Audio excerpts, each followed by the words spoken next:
Hey, Teresa Glass here with The Kitchen Driven Life. I am following up with my next recipe for Thanksgiving because it's Thanksgiving week.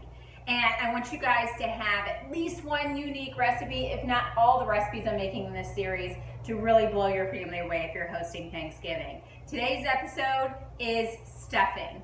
Now, I don't do traditional stuffing like inside the bird or with anything that has to do with the turkey. I do my own stuffing and just give it its own flavors, but it's super easy. But there's some keys to making it easy. And again, you can do this all the day before because you do not want to be running around like a crazy person the day of Thanksgiving, cooking this whole meal and then being exhausted, not having enough time to have some wine and enjoy your family, because you need the wine to enjoy your family.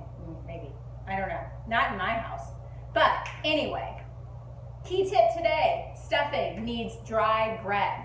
I'm using ciabatta. If you go shopping the day before and you think, I don't have time to leave my bread sit out for 2 days like we used to do 100 years ago, then all you do is cut your bread up in little small pieces and put it in the oven the night before for about 30 minutes on 200.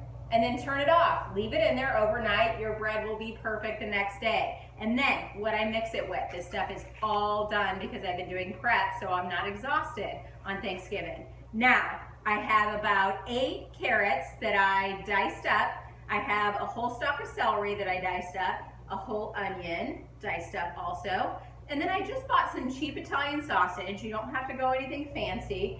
And all I did was I sauteed the sausage, pulled it out, and then I put all the veggies in. I seasoned them with a good amount of salt and pepper. Then I added some herbs in there. Now for Thanksgiving, you want a little bit of sage, and I like to use fresh sage because it's available this time of year. A little bit of parsley and a little bit of rosemary if your family likes rosemary. Now, then I mixed it all together once it was cooled, threw it all in here, and then I diced up 3 apples because I like fruit in my stuffing. I know not everybody does, but that's my little touch in here. And I didn't cook the apples because when you bake all this tomorrow, the apples will cook. All you have to do on Thanksgiving is mix these 2 together in a sprayed casserole dish, add in this whole thing. As long as everything's soaked, keep an eye on it. I mean, if it's like swimming in the liquid, then you have too much. So keep an eye on it while you're doing it. And then bake it.